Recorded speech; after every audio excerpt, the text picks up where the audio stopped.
नमस्कार सभी को। सरल ज्ञान चैनल में आप सभी का स्वागत है।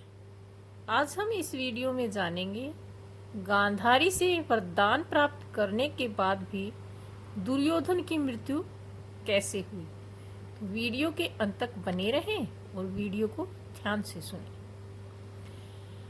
गांधारी भगवान शिव की बहुत प्रिय भगत थी।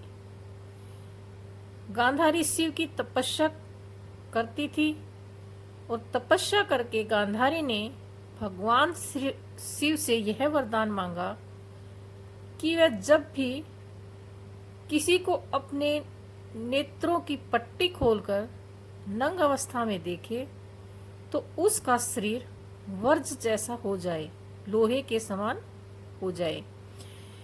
भीम से युद्ध करने से पहले गांधारी ने अपनी आंखों की पट्टी खोलकर दुर्योधन के शरीर को ब्रज बनाना चाहा था, लेकिन क्या हुआ?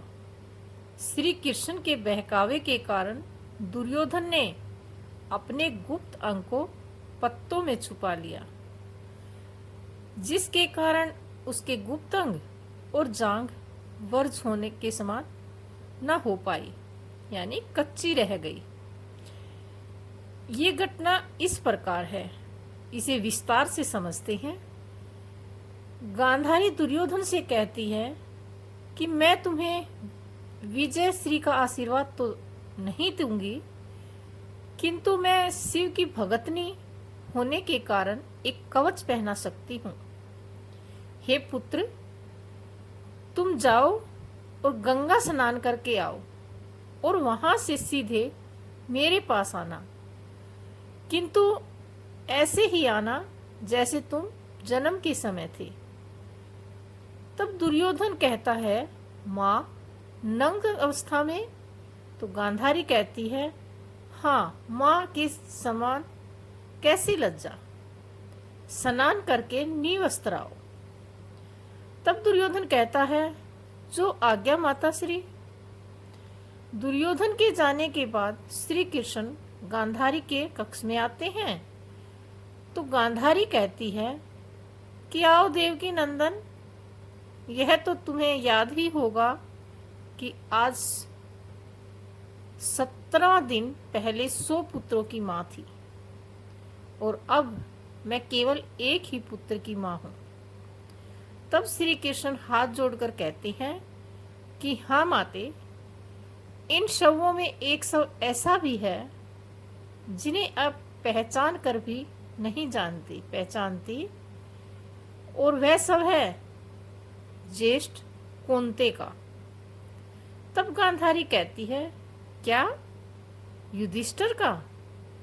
तब श्री कृष्ण कहते हैं, नहीं माता, राधे, ज्येष्ठ कुंती। यह सुनकर गांधारी दंग रह जाती है। श्री कृष्ण कहते हैं, इसलिए यह मत सोचिए माता कि आपके पुत्रों की ओर से मेरी बुआ का कोई पुत्र युद्ध नहीं कर रहा था। यह राज बताकर श्री कृष्ण शिविर से बाहर निकल जाते हैं और रास्ते में दुर्योधन को नंग अवस्था में देखते हैं।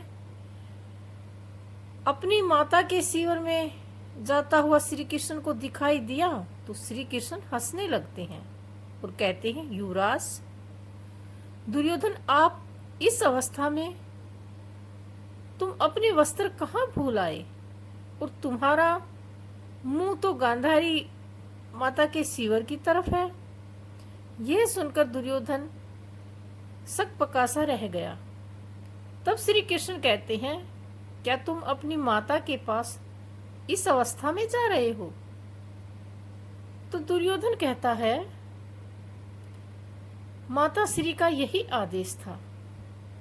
तब श्री कृष्ण कहते हैं, किंतु दुर्योधन, वह तुम्हारी माता है, उन्होंने अनेक बार तुम्हें गोदी में लिया होगा, तुम तो पुत्र हो उनके, लेकिन अब एक युवा पुत्र हो और कोई भी युवा अपनी माँ के सामने पूर्ण नंग नहीं जाता।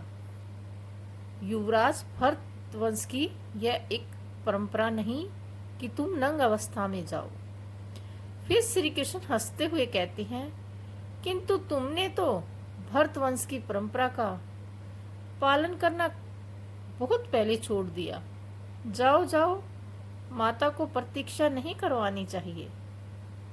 यह कहकर श्री कृष्ण हंसते हुए वहां से चले गए। तब दुर्योधन सोच में पड़ गया और फिर वह अपने गुप्त अंगों पर केले के पत्ते लपेटकर माता गांधारी के सामने जाता है और कहता है कि माँ, मैं स्नान करके आ गया। तब गांधारी कहती है कि हे दुर्योधन, मैं क्षण भर के लिए अपनी आंखों से पट्टी खोलने जा रही हूँ। मैंने तुम्हारे भाइयों को कभी नहीं देखा, लेकिन मैं तुम्हें आज देखूंगी।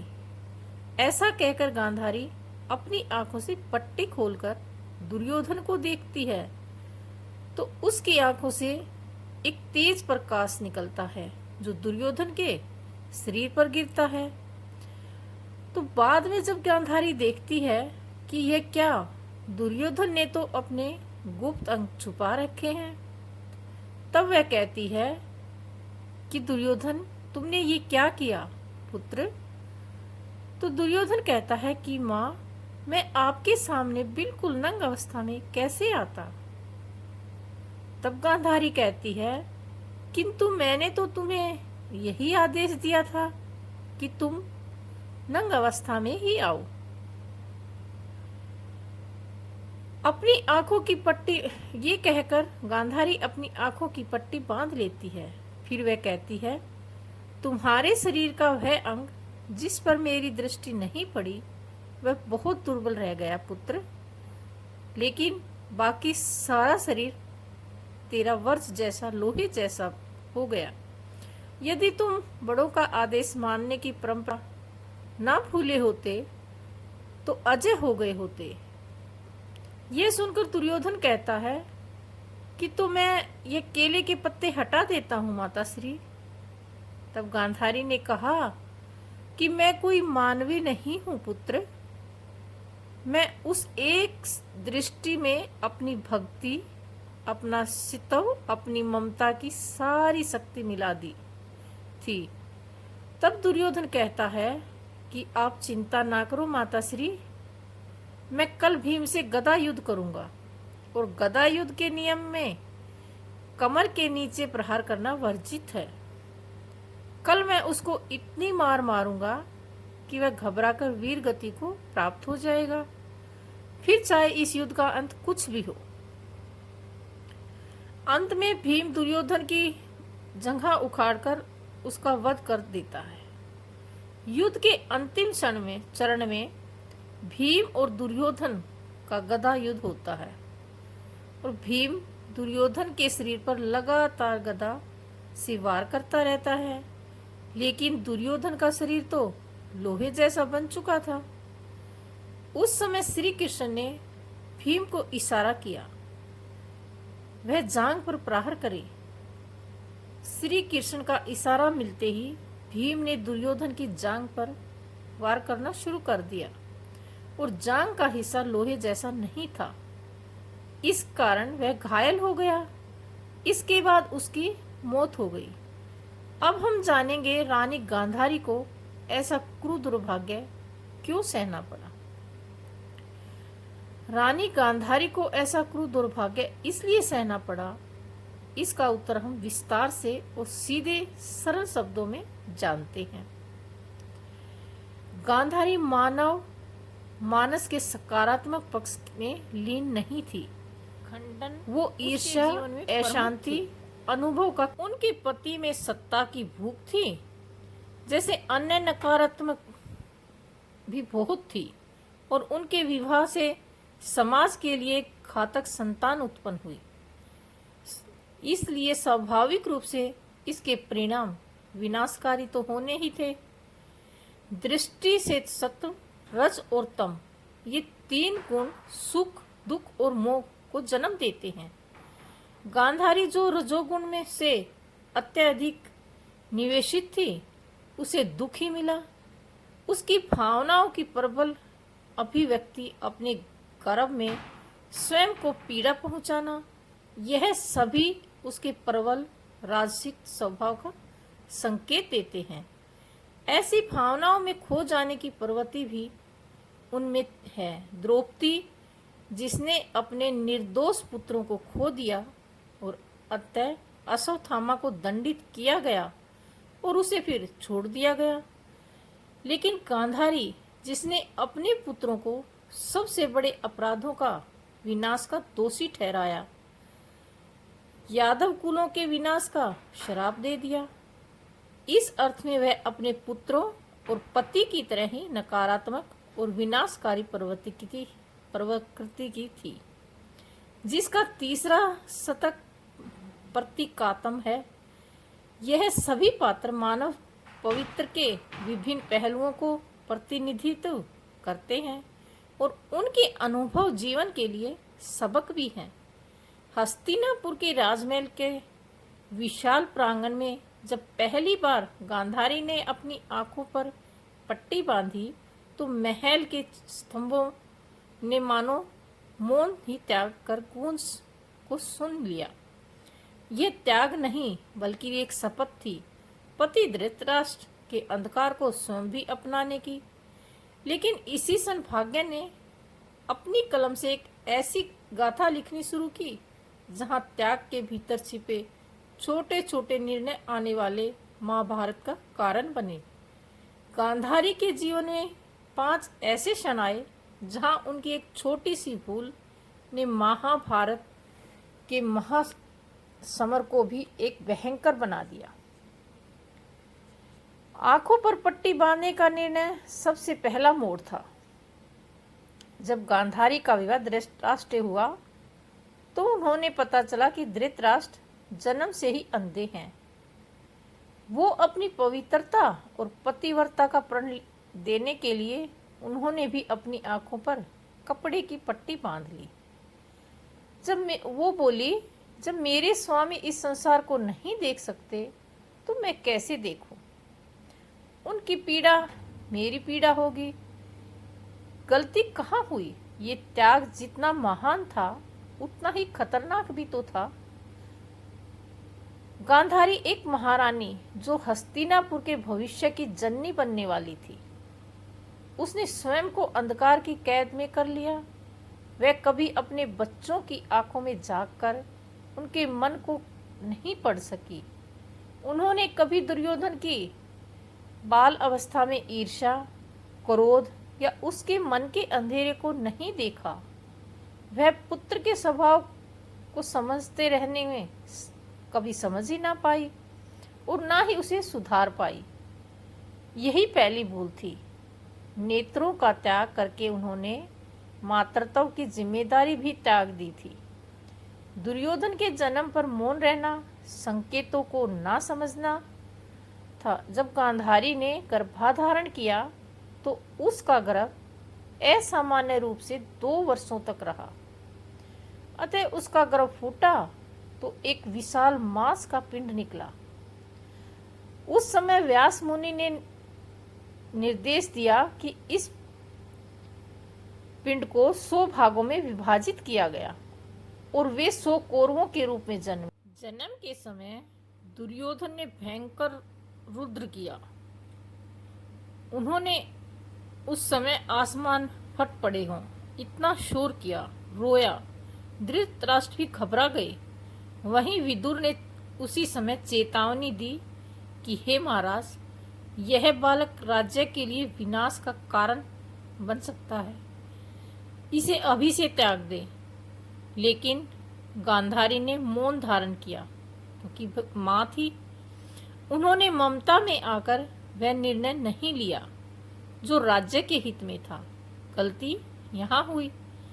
गांधारी को संकेत तो मिल चुके थे, देवताओं ने भी संकेत दिए, आकाश ने भी और ऋषियों ने भी, सब ने चेतावनी दी, लेकिन एक माँ का हृदय उन्हें ममता से बांध लिया। उन्होंने कभी कठोर निर्णय नहीं लिया। यही उनकी दूसरी भूल थी।